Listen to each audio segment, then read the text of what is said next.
Greetings to all. My name is Avelini. And I hail from Maryland. A serene place adorned with tree-lined streets and endless rows of charming houses.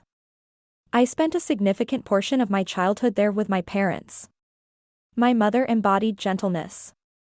Her smile greeting me each morning as she prepared breakfast. And it remained with me until nightfall in our cozy kitchen. She cherished my father. A man of few words yet deeply responsible who consistently toiled to provide for the family. A modest, unpretentious home housed the entire family.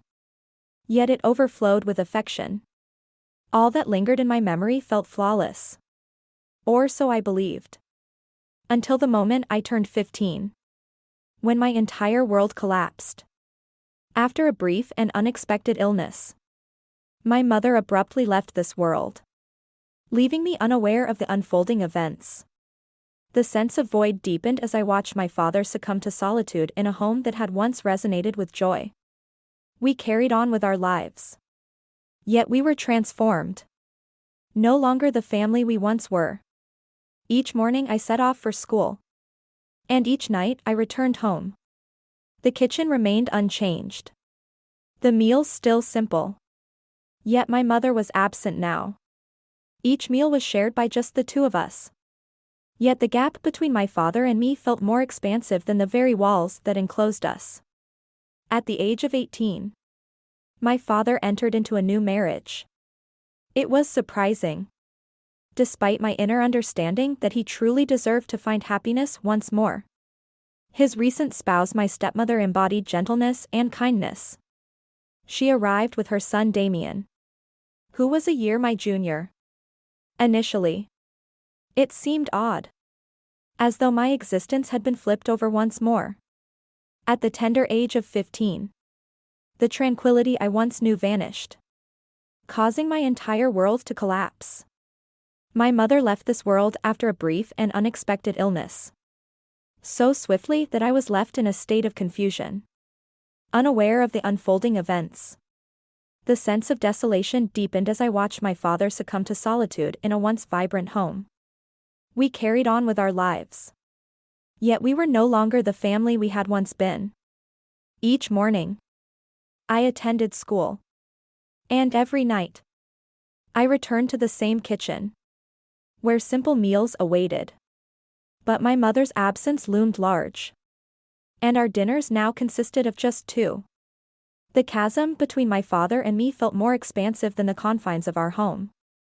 Initially, I struggled to connect with my younger brother. Despite his unassuming nature, he was quiet. Perhaps mirroring my own struggle to navigate this altered reality. In the evenings, the remnants of our family would gather. Yet the warmth felt diminished. In the cozy living room, Dad and stepmother engaged in a conversation, discussing work and their aspirations for the future. Daman and I exchanged glances. A hint of confusion passing between us, prompting me to quickly avert my gaze. Family meals remained consistent, slowly transforming into moments for deeper connection among us. Yet, in an odd twist, Daman frequently chose food for me.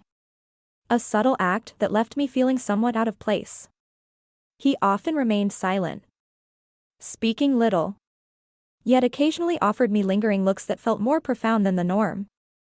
I wondered if I was being too sensitive or if it was just a younger brother's feelings for his new older sister, but it was undeniable that as time passed there was an underlying tension between us that neither of us spoke about the feelings that should have been just sisterly. But since when it became more difficult to distinguish, there were moments during the day when I suddenly felt my heart beat faster when Daman was near, and I hated that feeling, hated that I had begun to think of him as more than just a brother. One time late at night, I heard light footsteps in the hallway. Daman sneaked into my room. As usual, we would have a brief conversation before he returned to his room, but this time he sat longer than usual, his eyes looking at me deeply, as if he wanted to say something. I didn't know how to react. I just felt the atmosphere between us become strangely stifling. The silence dragged on. I felt confused, and before I could think further, I nodded slightly, inviting him to stay.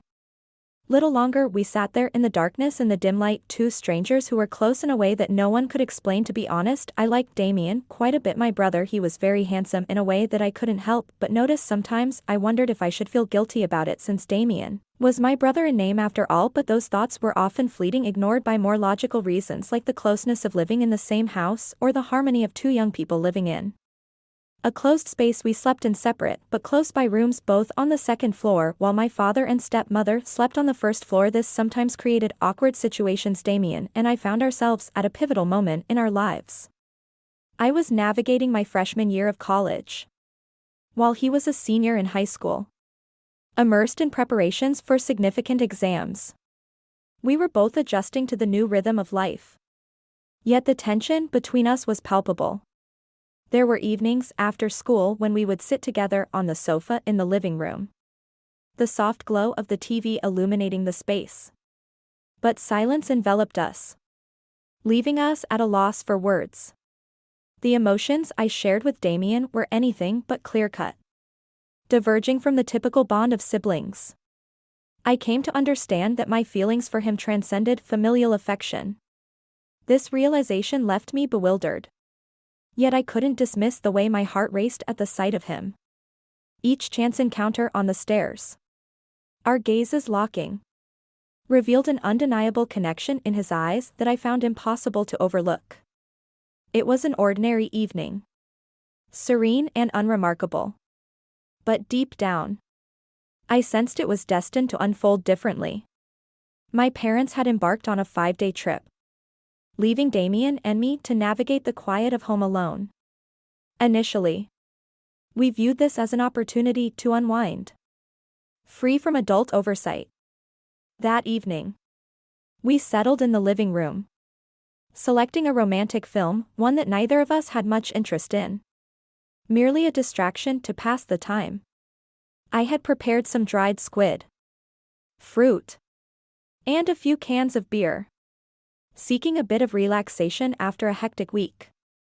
As the movie began, we engaged in our usual banter, the air filled with lighthearted chatter and laughter, until an unexpected scene unfolded, a couple locked in a passionate embrace. In that moment, an unusual silence enveloped us, halting our laughter and carefree conversation. The space between Damien and me suddenly felt constricted, the ease of two sisters enjoying a fleeting moment replaced by an unsettling tension. I sensed Damien's eyes on me, a gaze that had shifted from the familiar to something entirely different. A warm sensation started to envelop me. Yet I remained silent, simply sitting there with the beer can clutched in my hand as a means to steady myself. But before I could grasp the unfolding moment, Damien had wrapped his arms around me. His movements were powerful, surprising, and compelling. His kisses were fervent, as if all the feelings that had been held back for ages suddenly burst forth. I found myself unable to hold back, my emotions were in chaos. Yet my physical response told a different story. In that moment, enveloped by darkness and the stillness of the room, we transcended the boundaries of sisterly affection. That night transformed into something extraordinary. It signified a pivotal moment, a shift that I understood would alter everything from that point forward. That night, every limit was shattered. I couldn't ignore the fact that I had allowed my feelings to dominate, leading to events that should never have unfolded. Throughout the entire night, Damien and I were entirely immersed in each other's company.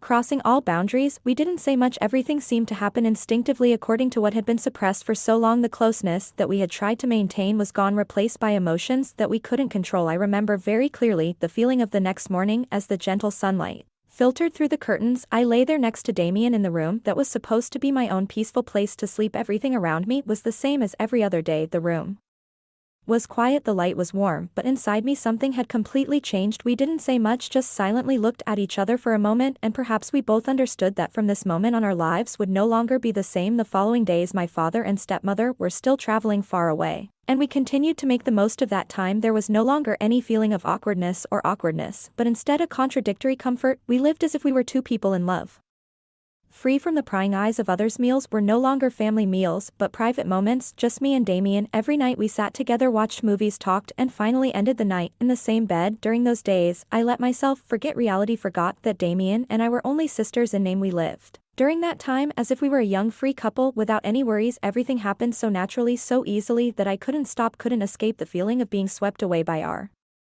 secret love and long nights together. Then the day came when my parents returned. When they entered the house, everything returned to normal. Damien and I resumed our roles, two sisters under one roof. We acted as if nothing had happened, as if every intimate moment had been a fleeting dream. My parents didn't notice. They kept smiling, chatting about their travels, while Damien and I just sat there silently, sharing glances, knowing that our secret would have to be kept forever. In the months that followed, we continued to see each other, continuing our secret relationship in secret. The sneaky times, the long sleepless nights, began to happen like a habit. Whenever my parents went to bed early or had to go out, Damien would sneak into my room, and we would cling to each other as if there had never been a barrier between us. During the day we tried to act normal. Family meals continued as usual. My parents didn't suspect anything, and Damien and I only made eye contact. This hidden tension made me feel short of breath, but at the same time I couldn't stop. The guilt was slowly eating away at me, but it wasn't strong enough to make me give up. I continued to live in secrecy. Every night, every moment with Damien became so familiar that I feared I wouldn't be able to escape. I knew I couldn't let this go any further, so I started taking birth control pills quietly and carefully without anyone knowing. I feared the consequences of this relationship, but instead of stopping, I chose to control it. I tried to